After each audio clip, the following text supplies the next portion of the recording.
brought the same spirit of respect, sincerity and application to all his endeavours.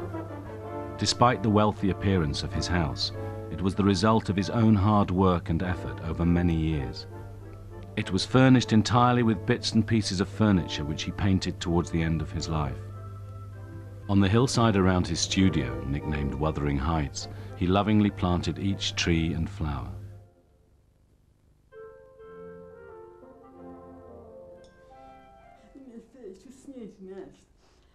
One day, Ernesto was coming out of the bathroom and he slipped on the floor. Then he started laughing and laughing and couldn't stop. I was on my way to give him his nightcap. I wanted to try, very gently, to help him up. I ended up falling on top of him. I was so embarrassed. It made him laugh even more. I never saw him laugh so much. I was so ashamed at not being able to help him, and I went off into the living room.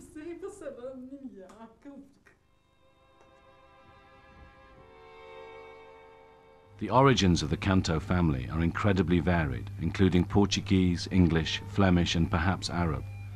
Canto da Maia always had great respect for his ancestors. In 1965, he began the task of restoring Prestes, the manor of Morgada, his ancestral home.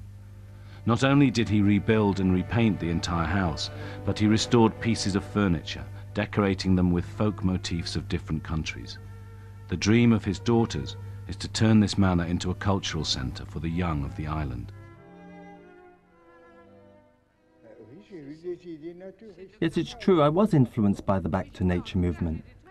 I have very bad memories of Dr. Carton, because we had to leave the table even though we were still hungry. Oh, so I restricted your meals. You did. Listen, I can't remember that. When we caught a cold, we were wrapped in wet sheets. So much for Dr. Carton's theories. We were either going to live or die. There was no escape. It was inhuman.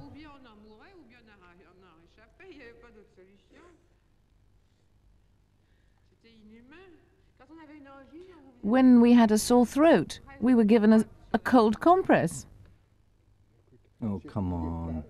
These little details. Well, I remember them. You remember them. But I was doing these things because people thought they were right at the time. You forced us to eat wheat germ. It was disgusting. That was because Dr. Carton thought it was good for children. Tu comprends, c'était des choses que Dr. Carton trouvait naturel, que ça se passe comme ça. I felt it couldn't be bad for you. That doesn't mean to say it was that important to me. For quite some time, I felt it was pretty important to you.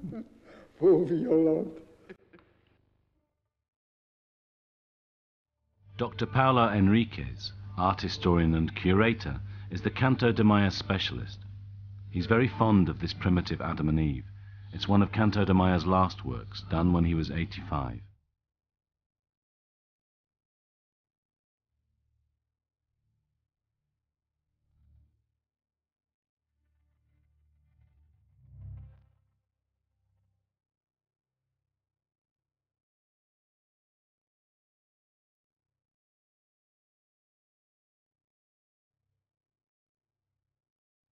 Canto da Maia's family motto is a life devoted to culture.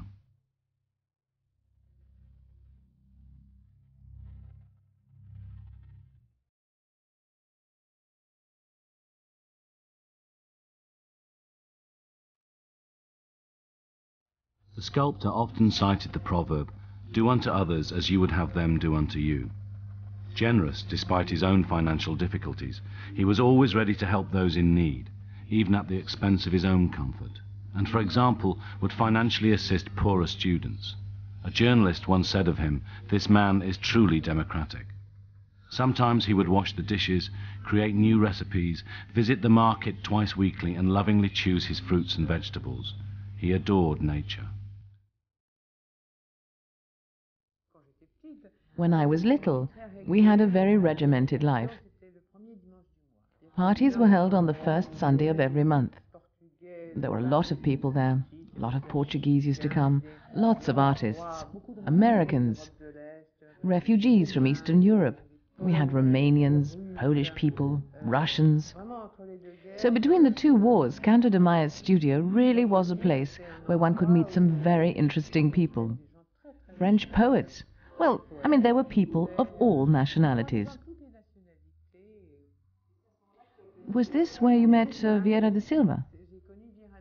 Yes, it was. I met her here when she was 22 or 23. She just got married to Arpad Sanyes, who was Hungarian. She used to come along too to these parties. We used to play charades. For my brother and for myself, being quite little, these parties were amazing. We used to join in the charades. Everybody was done up in fancy dress with makeup and everything. The fun went on all day. In the evening, of course, we were sent to bed.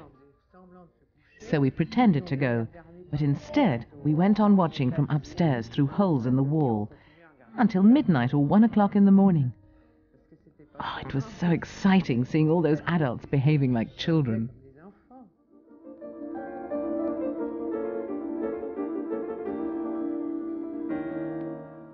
Ernesto Canto da Maia died on April 5, 1981 in San Miguel, his native island in the middle of the Atlantic.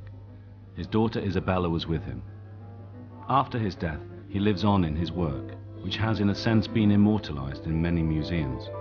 The Ponta Delgada Museum opened a room devoted to his work. The Gulbenkian Foundation in Lisbon bought 4 of his statues for their modern art museum.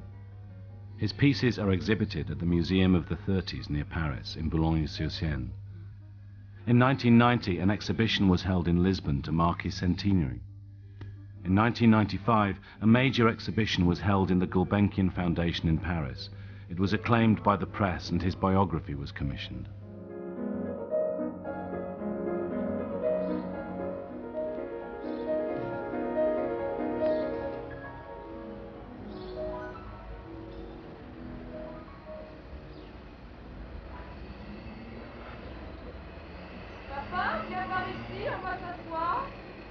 Come and sit down, Papa. So you said that you gave these navigators, these bas-reliefs, to this museum? Yes. Yes, I did. I gave them to the museum here, and one to a museum in Lisbon. But I don't know where the sculpture is now. These are the 3 navigators which won the Grand Prix in France in 1939, aren't they? You did them in Paris? Yes. Yes, I did them in the studio, and then I put them in the garden because there was no room in the studio.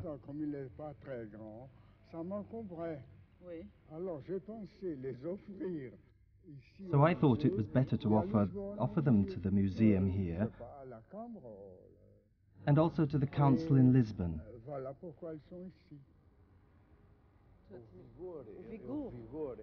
His figures have a vitality, an expressive quality, a presence which suggests that they've been made for posterity. They have a great strength. His intention was to breathe vitality into his monumental work so that it could be read from a distance. Yes, I think that's it.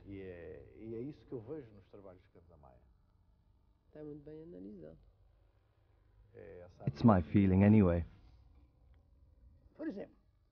Well, maybe no one will be interested in what I'm about to say. It's a technicality. For instance, one of these big statues of navigators. It's over 12 foot high. So instead of sculpting the head on top of the torso, he would take it off and work on it on a bench. Did you know that? So he's working on them at ground level and then putting them back. He was going up and down, constantly improving them. No one before had done this.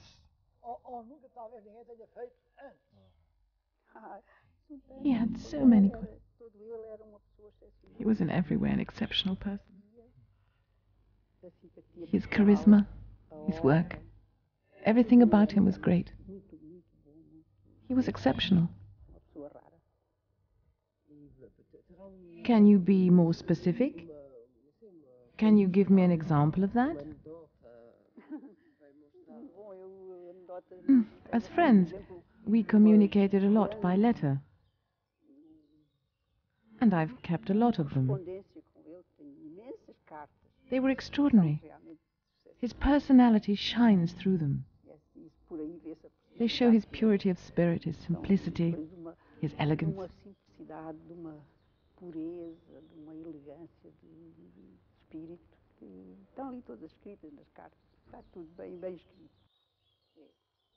Please forgive me for being so late in writing.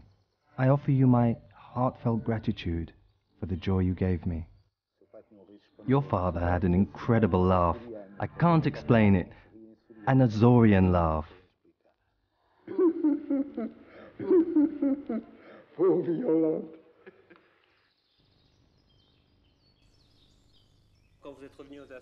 When you came back to the Azores from Paris, did you feel anxious that Cubism was taking over?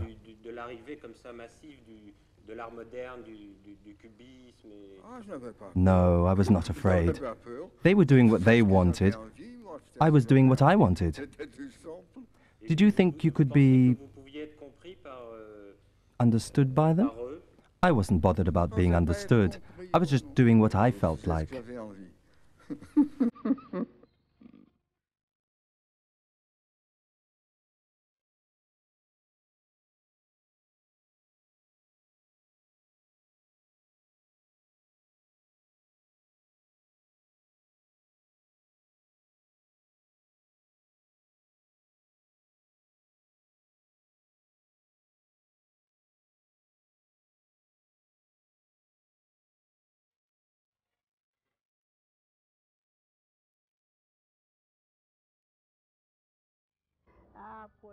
One day, I went to see him in his studio in Lisbon.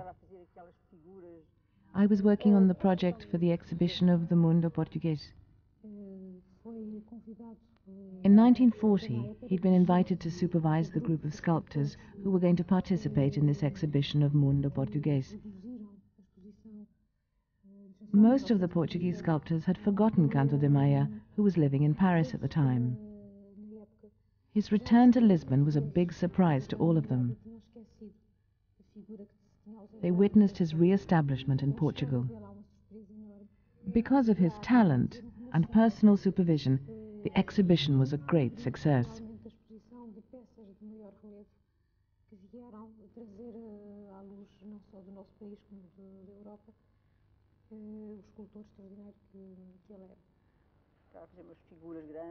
So he was sculpting these statues of the Portuguese navigators. He used to model them naked first, in order to observe the bone structure and the shape of the body. Then he would clothe them. He did that so that the anatomy would be correct. Maria's right. First he created the figures undressed, and then he dressed them. Putting clothes on them was not to hide mistakes. There are a lot of sculptors who would put clothes on their statues to hide the anatomical mistakes they had made. Canto da Maia was not doing that at all. He was sculpting his nudes with a rigorous anatomical correctness and using drapery. His way of working was very evocative because he was doing these huge figures on such a massive scale, and yet it was done in minute detail. He used to work with small blades, and when we looked at his monuments from a distance, nothing looked mean. Each detail was really given value. It was wonderful to scrutinize his work.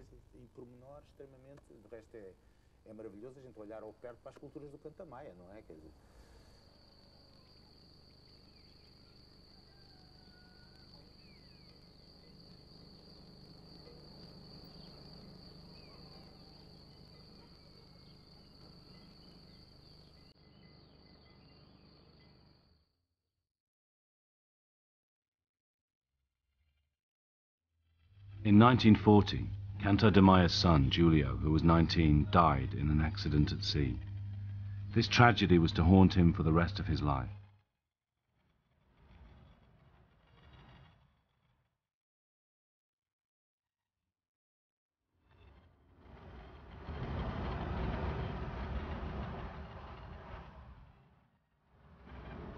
It was the inspiration for a number of works, including A Son's Death and The Shipwreck.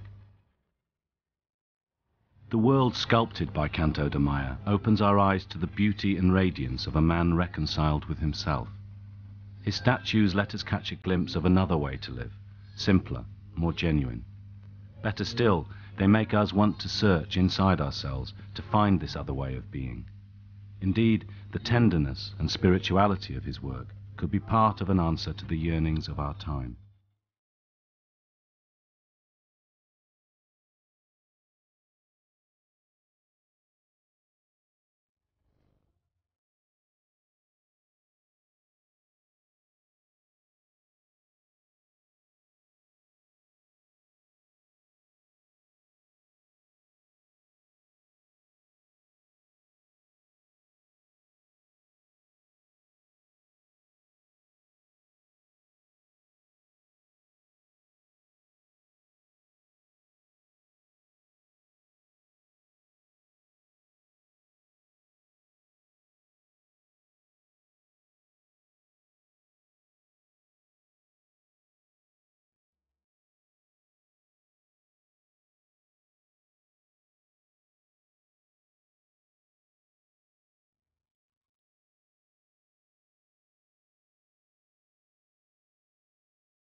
Canto da Maia's marriage to Mathilde ended in 1936. He later married Vera Puritz, who was of Russian origin, a gentle, patient woman.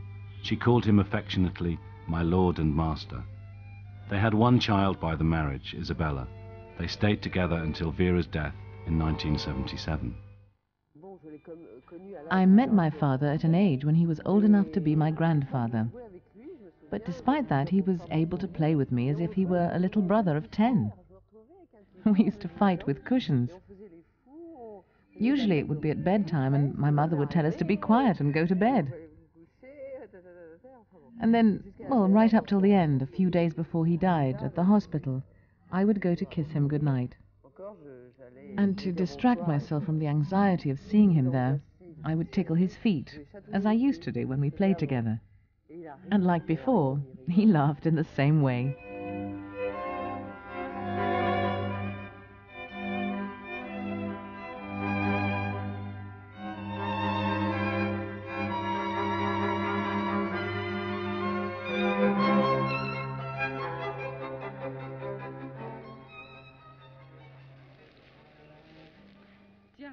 Look, I'm going to show you a funny picture of you and me. What about this? Oh, there we are, the two of us. It's so funny. We both have the same expression on our faces. We both looked exactly the same. Isn't it extraordinary? Very funny. Mother said I must have been about 2 or 3 months old there. Yes, you look so tiny here. It's so funny. She has the same expression as me. Yes. Somebody told me we looked all lit up. It's so funny.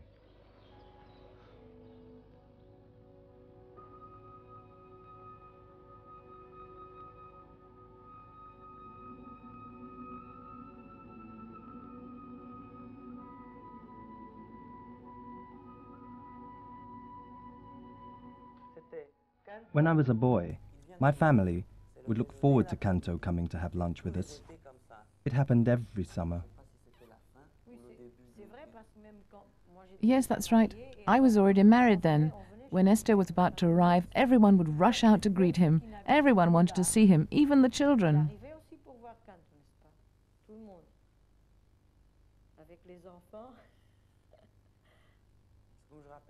What remains in my memory is the atmosphere of good feeling, a kind of unspoken understanding between us. Gestures of sympathy and smiles.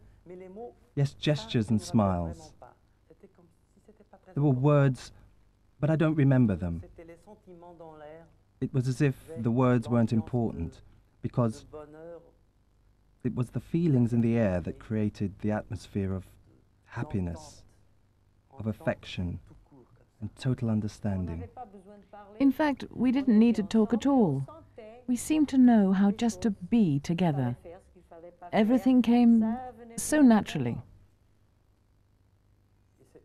And suddenly, I had a lump in my throat. I felt quite choked by the contrast between my life and theirs. My life with so many battles and struggles, and their way, serene and joyful. Going with the flow, taking the time to chat together, to eat, just to be together. Suddenly all these happy memories came flooding back, and I realized how much I missed that loving atmosphere. I just missed them so much. That's it.